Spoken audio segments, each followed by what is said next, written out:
Hey everyone, welcome back to my channel. Today we're talking about interrupted projects, like scenes from an awkward comedy. Kate rushes in like a superhero to save the day, but Esther's response has everyone scratching their heads, while John thinks, kids today mature fast, needing guidance. As the weekend nears, John takes his daughters to the park to chill out. When the neighbor uninvitedly appears, Esther feels suspicious, as if the woman's flirting with John. Turning, she spots her bully. She quietly follows her classmate, just as John is deep in conversation with the neighbor. Lisa sees it all, classic eavesdropping moment. Under her parents' scrutiny, shy Lisa can only hide the truth, but brave Danielle lays it out there and asks why she's doing it. My friend's missing because of her. You need new friends or send her to her special camp. And Danielle stomps away angrily. What a scene. The next day, the three ladies are shopping like mini shopaholics when Kate gets a call from the nun. She learns about the injured classmate and returns home to find Esther playing the piano.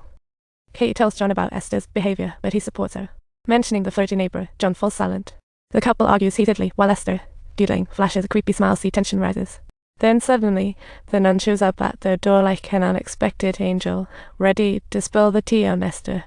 She's doing her digging, and it seems the orphanage has a history of mysterious incidents.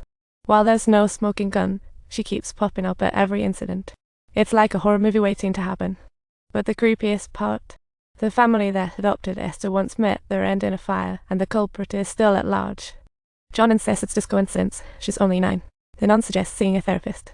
But the nun's not done. She's still digging into Esther's history, while little eavesdropping Esther listens in on every word.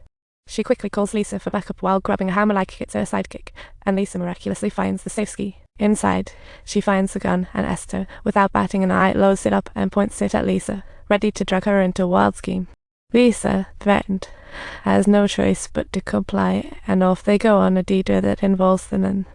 On the way, Esther tells her sister the nun is about to make a pit stop and check things out. It's Lisa. Suddenly, Esther appears, terrifying Lisa. The sisters team up to pull the nun to the side, and whoops, her body rolls down the hill.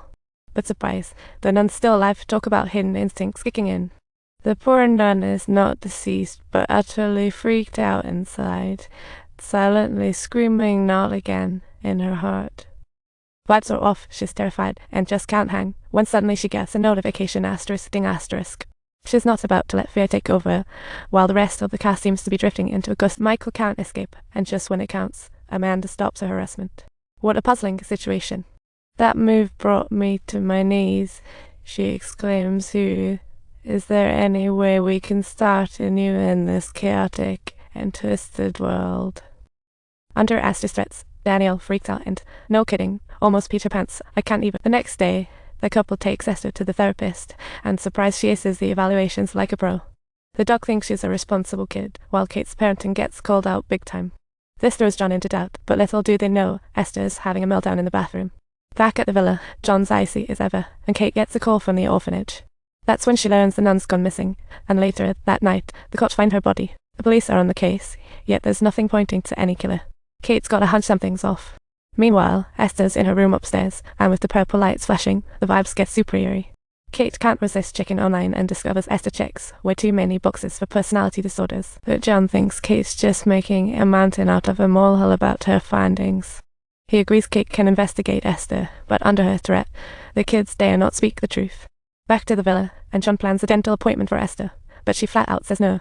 He figures a heart-to-heart will smooth over the mother-daughter tension. Esther just plays along with the suggestion, even though she is fully aware of the special significance a white rose holds for Kate. Clearly, this was his plan all along, and by nightfall, Esther's off to initiate her next grand. She bites down on a towel and shoves her arm in a brace, ready to break a bone like a champ. At midnight, John jolts awake to Esther's screams, sees her broken arm, and rushes her to the hospital. Esther's devious plot strains the marriage, and helpless Kate sits in the car, once a recovered alcoholic, now tempted by the store. Flashing back to where her drinking almost drowned her daughter, she pours the liquor down the drain. But Esther's plot isn't over. She wrecks Danielle's backpack to locate. She nonchalantly ambles over to the driver's seat, places it in neutral gear, and silently vanishes like a ghostly phantom. Luckily, the car crashes into a snowbank, saving Lisa's life. Later that evening, John calls the therapist over for another session. Kate clearly remembers the call was stopped, but before she can explain, there's a bottle of red wine sitting on the table. If you enjoyed this video, please give us a thumbs up and subscribe to keep up with our story.